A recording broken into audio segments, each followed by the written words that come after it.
আসসালামু আলাইকুম, কি খবর? কেমন আছেন সবাই? এই দেখেন, আজকে আমাদের রুমের সামনে যে ফুল গাছগুলো আছে ওগুলারে সাফ করতেছি। যে এখানে সার দিই, অনেকদিন যাবৎ সাফ করি না,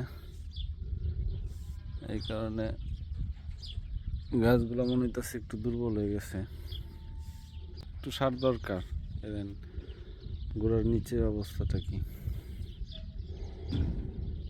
তো এই যে আমাদের কাছি,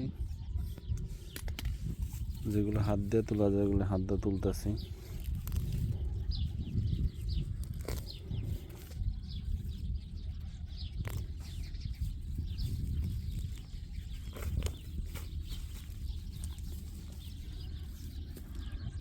কিছু কিছু হয়েছে, সব জায়গায় হয় নাই, এমনি চাপই আছে সব গাছের নিচে।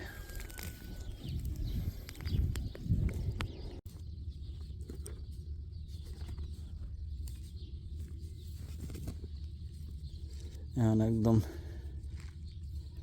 গাছের নিচে আগেই সার ছিল, এই যে জৈব সার দেওয়া ছিল, এগুলো একটু মিক্স করে দিলে এখন কত সুন্দর লাগতেছে। আর মনে হইতেছে ও একটু নিঃশ্বাস নিব, মাটিটা চাপ ধরে আসছিল।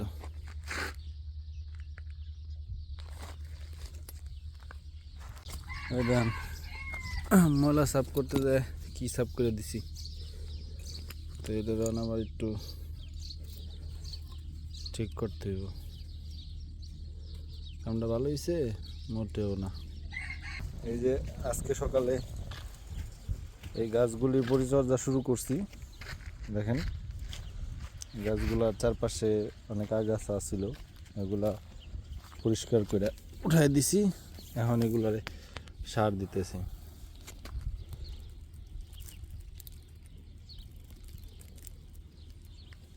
তারপরে ইনশাল্লাহ এই যে যে এইসব জাতের যে গাছগুলো আছে এগুলার নিচের আগাছাগুলি, নিচের আগাছা বলতে নিচের যে ছোট ছোট ডালা বেরোইছে এগুলারে পরিষ্কার করে দিব।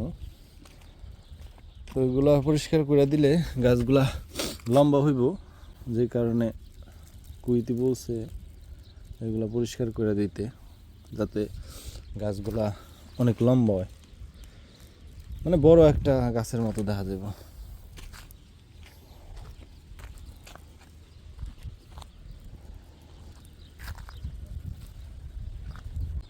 আমাদের রুমের সামনে যেগুলো আছে এগুলো দিব ইনশাআল্লাহ। এই যে আমাদের ঘরের সামনে যেগুলো সার দিতে ভালোই লাগে, মনে হইতেছে যে আমি শক্তি দিতেছি কৃত্রিম উপায়।